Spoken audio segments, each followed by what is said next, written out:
Felicity Merriman is a young girl in Williamsburg, Virginia, 1774. Her parents think she's too independent and impatient. As a father, I understand this dilemma. On one hand, you want your kids to be independent and self-sufficient. On the other hand, you want them to always listen and obey when you tell them to clean their rooms. Argo Funk Book Review. Argo Funk Book Review. Felicity's father runs a general store. A gossipy woman says Jiggy Nye got a new horse under shady circumstances. Nye is a drunken scoundrel who abuses animals. Since he's a tanner, Nye is probably going to beat the horse to death, then turn its hide into leather. Felicity is shocked to hear this because she loves horses. At home, Mother criticizes Felicity for fidgeting and not finishing her penmanship lesson. Felicity wants to see the horse, so she volunteers to make deliveries with Ben, her father's new apprentice.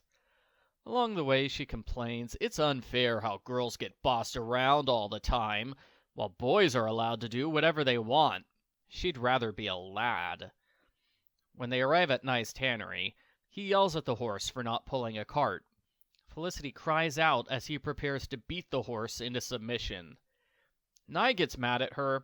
He also gets mad at Ben when Ben demands payment up front. 3 days later, Felicity's outside with her siblings. She goes to see the horse again. She decides the horse should be named Penny, and she gives the horse some sugar. Nye violently grabs Felicity and orders her to leave his horse alone.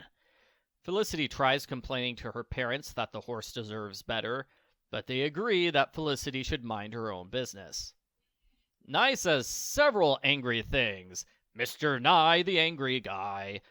One of the things he says is, "I'll give the horse away to anyone who can ride her."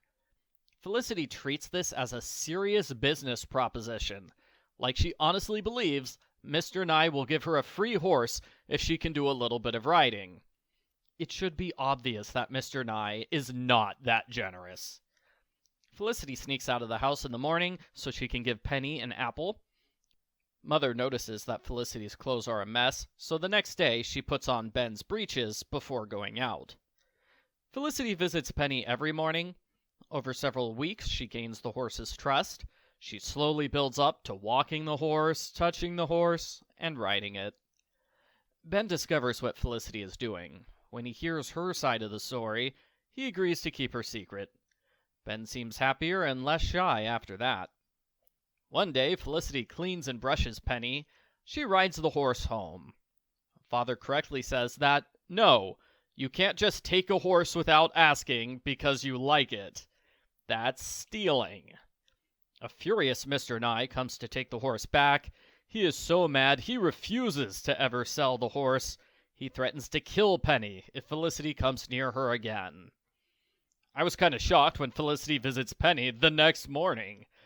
Why would you risk Penny's death like that, Felicity? Felicity rides Penny one last time. Penny jumps over the high fence and escapes into the wilderness. Felicity is sad, but she knows the horse is better off being free. The end. Post-book follow-up. I wonder what's going to happen when Mr. Nye discovers his horse is gone. It would be reasonable for him to assume Felicity stole the horse again. I wouldn't be surprised if he showed up at the Merriman house and started yelling. This book had some nice moments. I liked the scenes with Ben and Mother. I didn't really care for the two younger siblings. I think they could have been left out of the book. It was nice seeing Felicity learn a lesson about waiting and patience. Considering the time period, it's appropriate to present the story as a lesson about freedom and independence. The educational section at the end says that Marcus, who works at Father's store, is actually not a worker. He's the family's slave. As many people have pointed out, it's hypocritical for the Merrimans to prize freedom so much while denying it to Marcus. If I'm being honest, I thought this book was pretty boring. Not because of the historical stuff, but because of all the horse stuff. Felicity is enamored with horses, and I get the sense the book expects readers to love horses too. That's not me. I'm generally not a fan of horse books, and since the horse was the main story, I found the book to be dull. I really shouldn't hold that against the book, though, because I'm definitely not the target audience. I give American Girl Felicity #1, Meet Felicity, an American Girl, a sideways thumbs up.